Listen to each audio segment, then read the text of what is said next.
오늘은 본문 말씀 가지고 하나님의 사랑이라는 제목으로 말씀의 은혜를 함께 나누겠습니다. 1994년도에 발표된 라스트 크리스마스라는 팝송이 있습니다. 제가 청소년 시절에 이 노래를 많이 따라 부르곤 했었는데요. 라스트 크리스마스, 번역하면 지난 크리스마스, 또 정확히 말하면 작년 크리스마스라는 그런 의미입니다. 이 노래는 크리스마스를 맞아서 시련의 아픔을 겪었던 것을 노래로 승화시켜 표현한 곡입니다. 어떤 남자가 크리스마스가 되어서 사랑하는 여자에게 사랑을 고백했습니다. 내가 당신을 너무나도 사랑합니다 고백했는데 그 다음 날 이 여자가 고무신을 거꾸로 신고 다른 남자에게 가버렸다는 이야기입니다. 작년 크리스마스 때 그런 일이 있었고 이제 새로운 크리스마스가 다가올 때에 이 남자가 이제부터는 내가 함부로 사랑을 고백하지 않겠다, 그것을 다짐하는 그런 노래가 바로 이 라스트 크리스마스라는 그런 곡에 담겨 있는 의미이죠. 저에게도 크리스마스가 되면 떠오르는 사랑의 이야기가 있습니다. 라스트 크리스마스라는 이 팝송이 발표되고 나서 1년 후 1995년 12월 24일 밤이었습니다. 그날 제가 다니던 교회 중고등부 아이들이 한자리에 모여서 이제 성탄 2부 행사를 했습니다. 그날 선물 교환식도 하고 게임도 하고 맛있는 간식도 먹으면서 드디어 서로에게 마음을 전하는 편지를 쓰는 시간이 되었어요. 그래서 제가 오래전부터 마음에 품고 있었던 한 여학생이 있었습니다. 그래서 그 여학생에게 제가 러브레터, 사랑의 편지를 썼습니다. 내가 오래전부터 너를 사랑했었노라고, 좋아했었노라고, 또 떨리는 마음으로, 수줍은 마음으로 그 편지를 전해주고 답장을 기다렸습니다. 그런데 그 다음 날 크리스마스에도, 그 다음 주일에도, 그리고 40년이 지난 오늘까지 그 여학생에게 답장은 오지 않고 있습니다.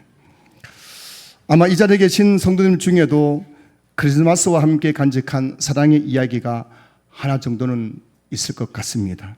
그래서 크리스마스가 되면 가장 먼저 떠오르는 단어는 바로 사랑이라는 단어가 아닐까. 그래서 사랑의 그 아픔, 사랑의 추억, 크리스마스 때 참 많이 우리가 경험하게 되지요. 성경에서도 크리스마스를 가리켜서 사랑이라고 말씀하고 있습니다. 왜냐하면 크리스마스는 하나님께서 사랑을 고백한 날이기 때문입니다. 크리스마스는 남녀 간의 사랑을 고백하는 날일 뿐만 아니라 크리스마스는 하나님께서 자신의 사랑을 고백한 날이었습니다.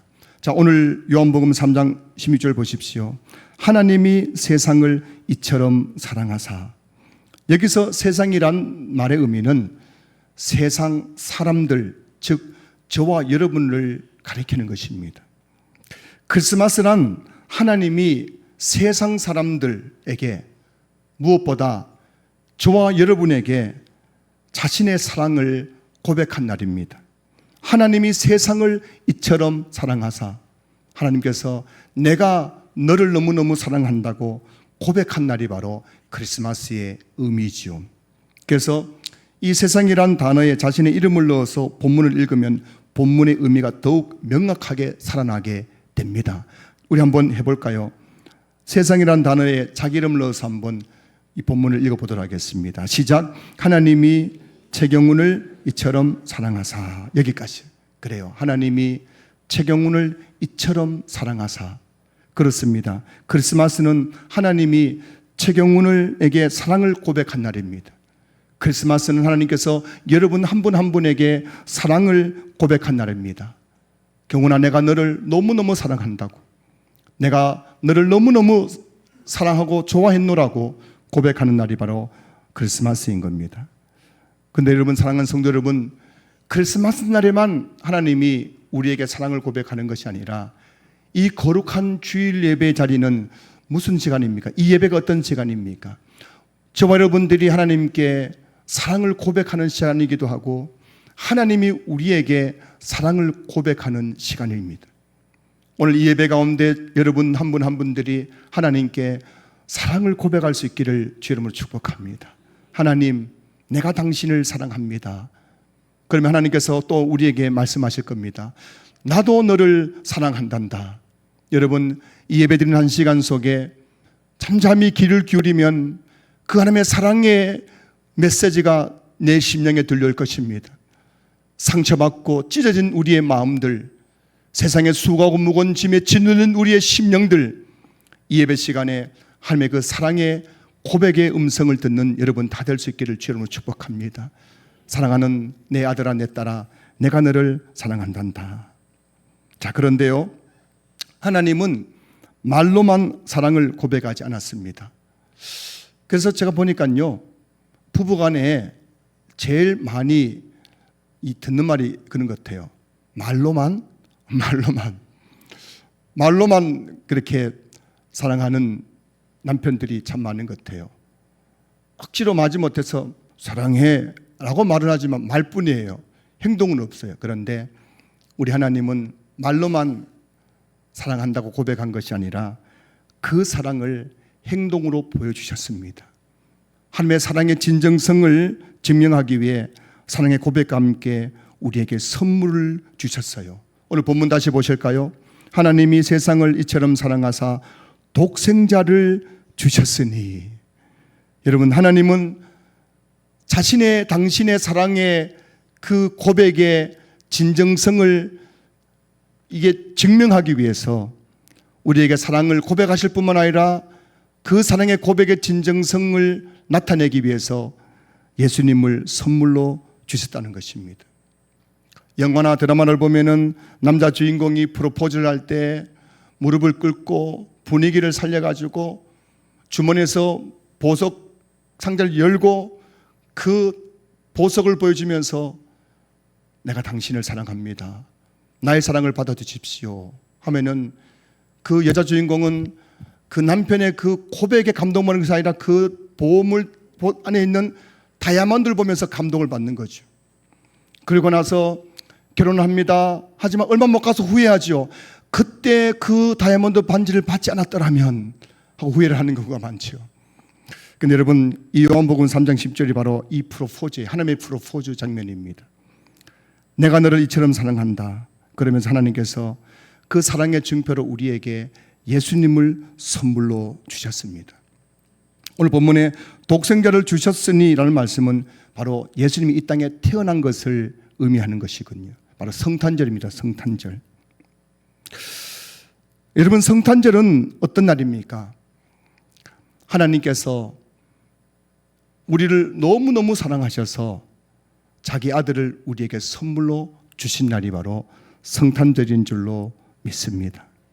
요한일서 4장 9절 말씀 보시면은 하나님의 사랑이 우리에게 이렇게 나타난 바 되었으니 하나님이 자기의 독생자를 세상에 보내심은 그로 말미암아 우리를 살리려 하심이라. 성탄절은 하나님의 사랑이 우리에게 나타나신 날입니다.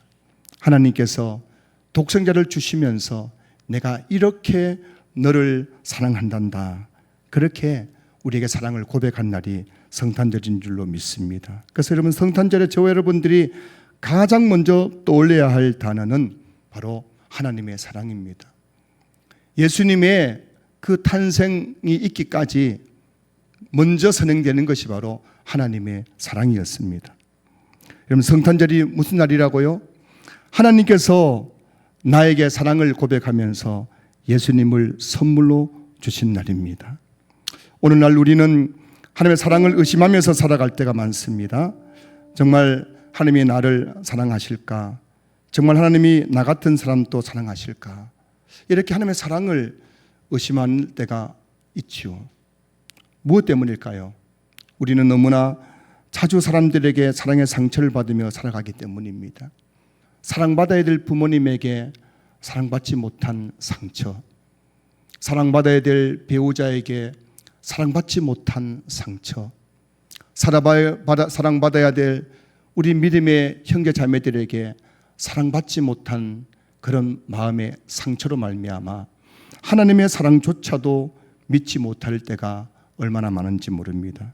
그래서 하나님은 하나님의 사랑의 그 불변하신 사랑을 증명하기 위해서 우리에게 한 가지 증거를 보여주셨습니다. 나의 이 사랑이 정말 변하지 않는다는 것, 나의 이 사랑은 영원하다는 것, 내가 절대 이 사랑을 번복하지 않겠다는 것을 증명하기 위해서 하나님께서 우리에게 증거를 보여주셨습니다. 로마서 5장 8절 말씀 보세요.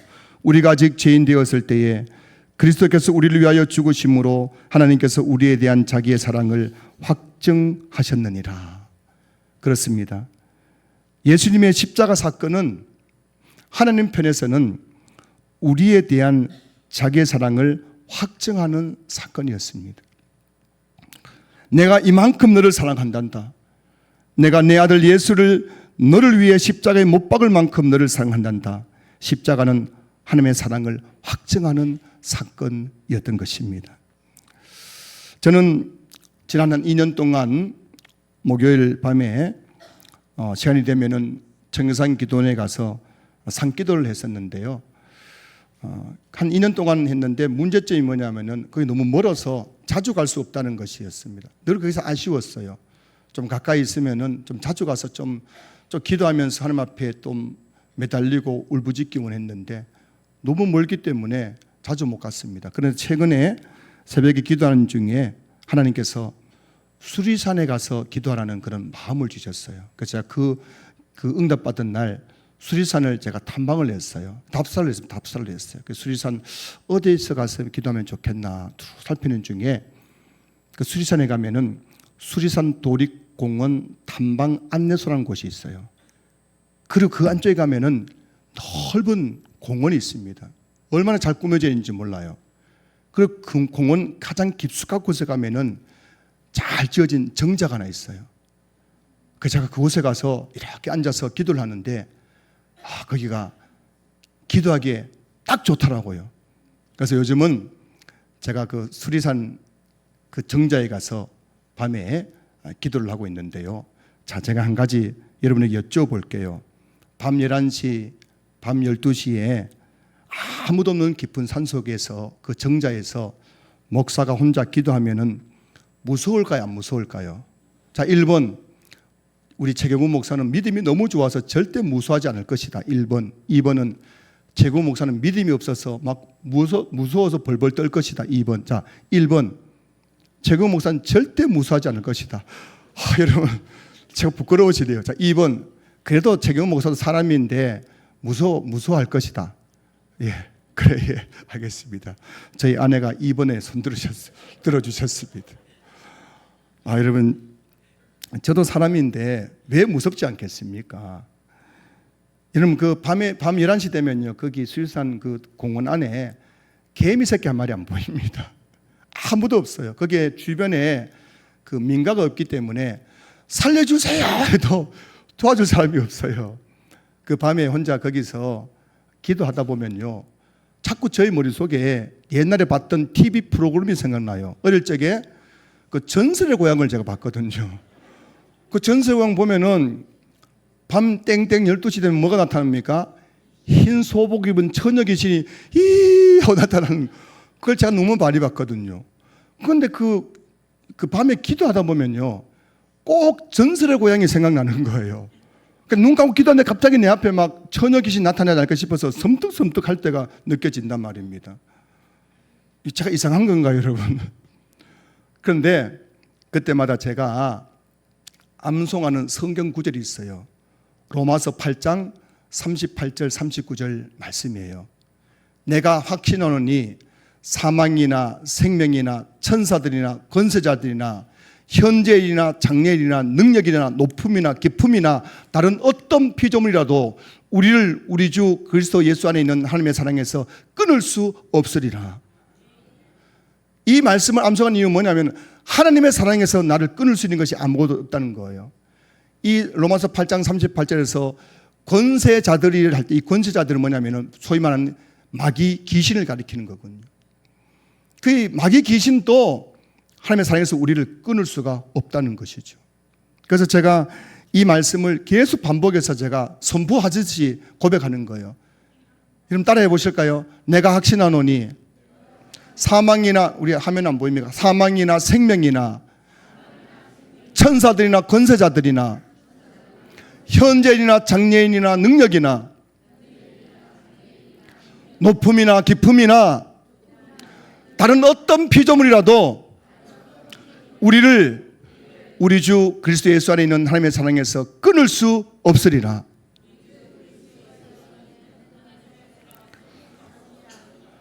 여러분 이 말씀을 몇 번이고 반복해서 선포하다 보면요, 제 마음속에 두려움이 확 사라집니다. 마음의 평안함을 느끼고 다시 기도에 집중할 수 있게 되는 거예요. 근데 저는 이거를 이미 오래전부터 제 삶 속에 적용하고 살아왔습니다. 사실 저도 목회를 하고 있지만은 참 인생이란 것이 그렇게 간단한 문제가 아니잖아요. 살아가다 보면은 정말 큰 문제를 만날 때가 있습니다. 고난을 만나고 앞이 깜깜해지고 답답한 일을 당하고 어떻게 할 수 없는 상황이 제 앞에 펼쳐질 때마다 그 제가 하는 일은 뭐냐면은 하나님의 사랑을 붙잡는 거예요. 이 말씀을 제가 암송하면서 선포하는 겁니다.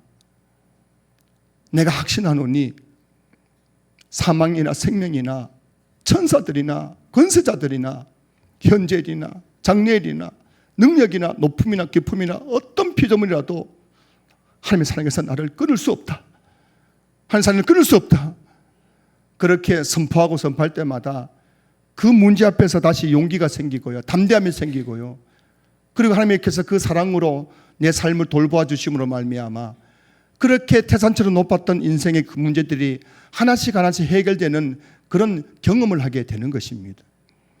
전 오늘 여러분 또 그렇게 한번 여러분 삶 속에 적용해 보셨으면 좋겠어요.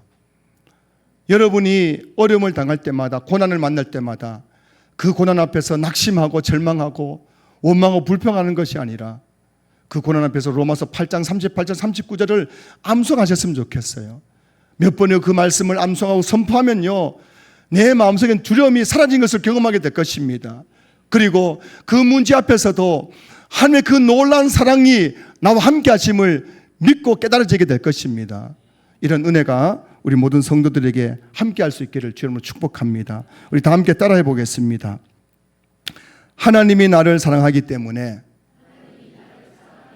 나는 절대 망하지 않습니다. 하나님이 나를 사랑하기 때문에 나는 절대 실패하지 않습니다.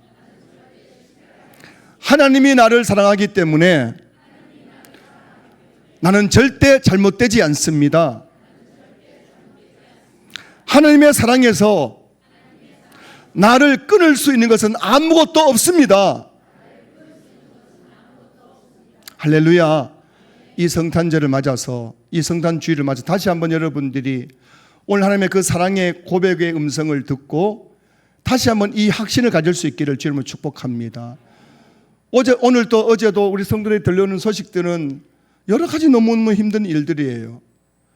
그러나 저는 감히 확신할 수 있는 것은 우리가 어떤 어려운 일을 만나더라도 그 문제 때문에 망하거나 실패하거나 잘못되지 않는 이유는 하나님 우리를 사랑하시기 때문이에요. 그 사랑의 증표로 독생자 예수님까지 우리에게 내어주신 분이신데 어떻게 우리가 잘못되고 망하도록 주님께서 내버려 두시겠습니까? 반드시 여러분들을 그 사랑의 손길로 붙잡아 주실 것입니다. 그 문제 또 이겨낼 수 있을 것입니다. 회복될 것입니다. 치유될 것입니다.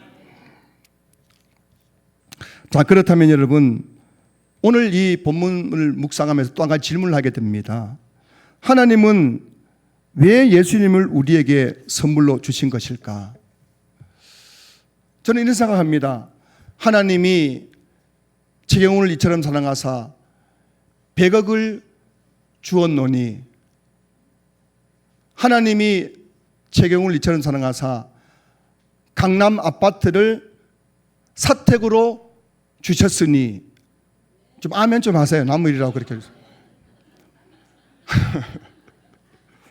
하나님이 최경훈을 사랑하사 2026년도에 10,000명 교인을 주셨으니, 이러면 얼마나 좋겠어요. 여러분 안 그렇겠습니까? 여러분 교회에 와가지고 하나님이 나를 사랑하셨으니 원래 100억을 주셨으니 그 100억 가지고 뭐 하지?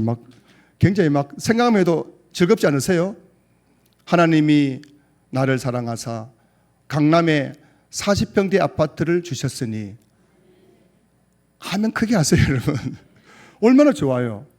이렇게 하면 얼마나 좋겠습니까? 피부로 와닿지 않습니까? 하나님의 사랑이 와닿지 않습니까? 그건 하나님께서 하시는 말씀이 하나님이 세상을 이처럼 사랑하사 독생자를 주셨으니 왜 사랑하는데 예수님을 주셨을까? 내가 지금 필요한 것 주시지 예수님을 왜 선물로 주셨을까? 그런 생각을 하게 됩니다. 자, 그런데요, 오늘 요한복음 3장 16절 말씀 다시 보실까요? 이는 그를 믿는 자마다 멸망하지 않고 영생을 얻게 하려 하심이라. 여기서 이는이라는 단어가 헬라어로 접속사예요. 접속사. 가르라는 접속사인데 그 뜻이 뭐냐면은 그 이유는이라는 뜻이에요. 다시 말하면 이 이는이라는 단어 앞에 있는 것에 대해서 그 이유가 뭔지를 밝히는 것이 그 다음에 나온 내용이군요. 그래서 요한복음 3장 16절은 이렇게 되는 겁니다. 하나님께서 우리에게 자신의 사랑을 고백하면서 예수님을 선물로 주셨습니다. 그 이유, 예수님을 선물로 주신 이유가 뭐냐는 겁니다. 그 이유는 그를 믿는 자마다 멸망하지 않고 영생을 얻게 하려 하심이라. 그렇습니다, 여러분. 저와 여러분을 향한 하나님의 사랑의 최종 목표가 뭐냐면 그것은 바로 예수님 믿고 영생을 얻는 것입니다. 하나님께서 우리를 사랑하시는데 그 사랑의 최종적인 목표가 뭐냐면은 그 사랑을 통해서 우리에게 마지막으로 주시고자 하는 게 뭐냐면 바로 그를 믿음으로 영생을 얻는 것. 여기서 영생이라는 단어는 크게 두 가지 의미가 있는데 첫째는 이 땅에서 이 영생이라는 단어가 어떻게 우리에게 이해되느냐면은 영생이란 이 땅에서 하나님과의 그 사랑의 관계 속에서 하나님의 사랑을 풍성하게 받아 누리는 삶을 가리켜서 영생이라고 말하고요. 또 이것이 우리가 죽음 이후에는 하나님의 나라인 천국에서 영원한 생명을 누리는 것, 이것을 영생이라고 말하고 있는 겁니다. 하나님께서 우리를 사랑하시기 때문에 독생자를 주신 궁극적인 이유가 뭐냐면은 그 예수님 믿음으로써 영생을 얻어서 이 땅에서도 하나님 안에서 하나님의 사랑을 풍성히 누리는 삶을 살다가 죽어서는 하나님의 나라인 천국에서 영생 복락을 누리게 하기 위해서 예수님을 선물로 주셨다는 것입니다. 100억이라는 선물을 주시는 것도 귀하고 강남 아파트를 주는 것도 귀하고 나를 사랑하시기 때문에 내 소원을 들어주는 것도 너무나 귀하지만 이런 것들 가지고 영생을 살 수 없기 때문에 하나님은 우리에게 영생을 얻게 하기 위해서 예수님을 선물로 주셨다는 것입니다. 저는 성탄절을 맞아서 다시 한번 이곳에 있는 우리 모든 성도님들이 영생과 100억, 강남 아파트와 영생, 이것을 맞바꾸지 않는 성도를 될 수 있기를 주님의 이름으로 축복합니다. 하나님께서 우리에게 영생을 주시겠다는데도 불구하고 100억이라는 그 인생의 목표를 잡고 거기에 그냥 위해서 내 온 인생을 그냥 송두리째 거기서 올인하는 삶, 강남 아파트 한 채를 구하기 위해서 내 모든 돈을 거기다 쏟아붓고 내 인생 전부를 거기에 쏟아붓는 삶, 이게 여러분 얼마나 헛된 삶인지 여러분 알고 계십니까? 강남 아파트가 한 채 있고 100억이 있다 할지라도 영생을 얻지 못하면요 우리 인생은 지옥입니다. 죽어서 진짜 지옥 형벌에 들어가게 되는 것입니다.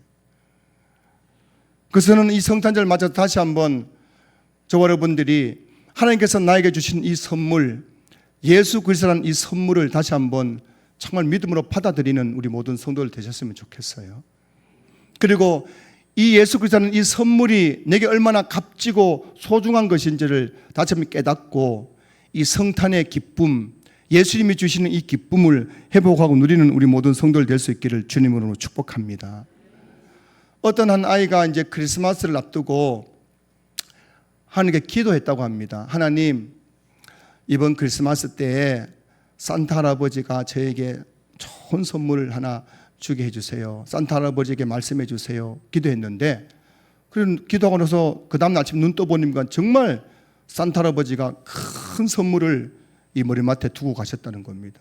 얼마나 좋겠어요. 그런데 이 아이가 막 기뻐서 팔짝팔짝 뛰면서도 그 선물 포장지를 뜯지 않는 거예요. 그 선물을 자기 방에 책상에 올려놓고 계속 그 선물을 바라만 보고 있는 겁니다. 그 며칠 지난 다음에 그 엄마가 물었대요. 야, 아무개야, 왜 그 선물 뜯지 않고 계속 그냥 그대로 그냥 그곳에 놔두느냐라고 물었더니만은 이 아이가 이런 말을 하더래요. 산타 할아버지가 이렇게 좋은 선물 줄 줄 꿈에도 생각 못했고, 이게 진짜 내 선물인지 몰라가지고 이 실감이 안 가가지고 그냥 아직 두고 있다는 겁니다. 그렇게 큰 선물, 좋은 선물 받고도 뜯지 않고 놔두면 그 선물이 내 것이 되지 않는 것입니다. 사랑하는 성도 여러분, 하나님의 사랑은 이미 여러분에게 주어졌습니다. 예수님이라는 선물도 이미 여러분 모두가 받으셨습니다.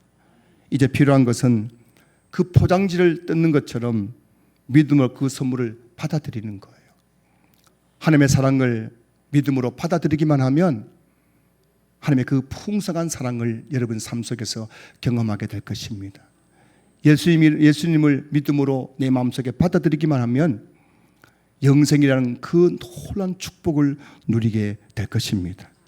성탄절은 하나님이 여러분에게 사랑을 고백하신 날이며 그 사랑을 믿음으로 받아들일 때 영생의 기쁨이 시작되는 날이기도 하죠.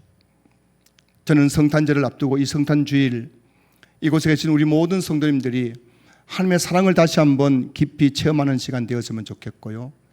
우리에게 주신 그 영생의 기쁨이 다시 우리 안에서 회복되는 그런 성탄주일이 되었으면 좋겠습니다. 이제 결론적으로 제가 말씀드립니다.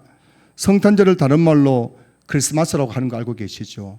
그 크리스마스가 되면은 우리는 교회에서 우리 주일학교 아이들은 선물 교환식도 하고, 또 요즘은 하는지 모르겠지만은 또 남녀 간에도 서로 선물도 서로 교환하고 나누고 이런 일을 하지 않습니까? 그런데 여러분, 이 성탄절에 우리가 사랑하는 가족들과 이웃들과 나눌 수 있는 최고의 선물은 바로 예수 그리스도이십니다. 그래서 여러분, 저와 여러분들이 이 막 성탄절 맞아가지고 손주들이 할아버지 할머니 선물 사줘, 아빠 뭐 선물 사줘 해가지고 그냥 막 백화점 가고 또 어디 마트에 가가지고 막 선물 사주는 데만 그치는 것이 아니라 이 성탄절에 진짜 선물이 진 예수님을 우리 가족들에게 선물하는 기회가 되었으면 좋겠어요. 아직 예수님을 알지 못하는 우리 가족들에게 내 마음에 예수님을 잘 포장해서 그 가족들에게 성탄절 그 예수님을 전하는 거죠. 슬픔에 빠져 있고 어려움 가운데 있는 우리의 지체들에게, 이웃들에게 다가가서 예수님의 사랑으로 그들을 보다듬어 주고 예수님의 이름으로 그들을 축복하고 예수님 이름으로 기도해 주는 것이죠. 이렇게 예수님을 선물로 우리에 나눌 때에 이 성탄절의 그 기쁨, 의미가 더욱더 풍성해지게 될 줄로 믿습니다. 그리고 또 하나는요, 이 크리스마스라는 이 단어는 두 개의 단어가 합성된 거예요. 크라이스트라는 단어와 메스라는 단어가 합쳐져서 크리스마스가 된 것이군요. 크라이스트가 뭡니까? 예수님이잖아요. 메스가 뭐냐면은 미사, 예배를 가리키는 거거든요. 그 크리스마스가 어떤 날이냐면은 예수님을 예배하는 날입니다. 크리스마스는 법정 동률이 되어가지고 놀러 가는 날이 아니라 크리스마스는 하나님 앞에 나와서 예수님을 예배한 날이 크리스마스예요. 12월 25일 성탄절은, 크리스마스는 여러분 놀러 간 날이 아닙니다. 해외여행 간 날이 아니에요. 스키 타러 간 날이 아닙니다. 골프 치러 간 날이 아니에요. 사람들 만나러 간 날이 아니에요. 성탄절은 크리스마스, 예수님을 예배한 날입니다. 우리 신앙교회 모든 성도님들이 12월 25일 11시에 이곳에 나와서 우리를 위해서 이 땅에 탄생하신 그 예수님의 탄생을 축하하면서 그 예수님을 예배하는 성도를 다 될 수 있기를 주 이름으로 축복합니다. 예수님의 탄생의 소식을 듣고 동방목사 세 사람이 황금과 유황과 몰라를 가지고 예수 앞에 나와 예물 드렸던 것처럼 여러분들이 온 마음과 정성을 다해서 내게 있는 가장 소중한 예물을 주께 올려드리면서 그 아기 예수님의 탄생을 축하하고 그 하나님의 사랑을 다시 한번 경험하고 예수님이 내 인생의 최고의 선물임을 다시 믿음으로 고백하는 예배 드릴 수 있기를 주님의 이름으로 축복합니다. 자, 이제 말씀 마무리합니다. 오늘 이 성탄 주일에 다시 한번 우리 신앙계 모든 성도님들이 하나님의 사랑을 확신할 수 있었으면 좋겠습니다. 하나님은 여러분을 사랑하십니다. 그 사랑 안에서 여러분들이 인생의 어떤 문제를 만나든지 하나님의 사랑으로 말미암아 인생의 모든 문제를 헤쳐나갈 수 있기를 주님을 축복하고요. 이 성탄의 기쁜 소식을 정말 잘 내 신앙 간증으로 포장해서 우리 이웃들과 나누는 그런 성탄절 될 수 있기를 주님의 이름으로 축원합니다.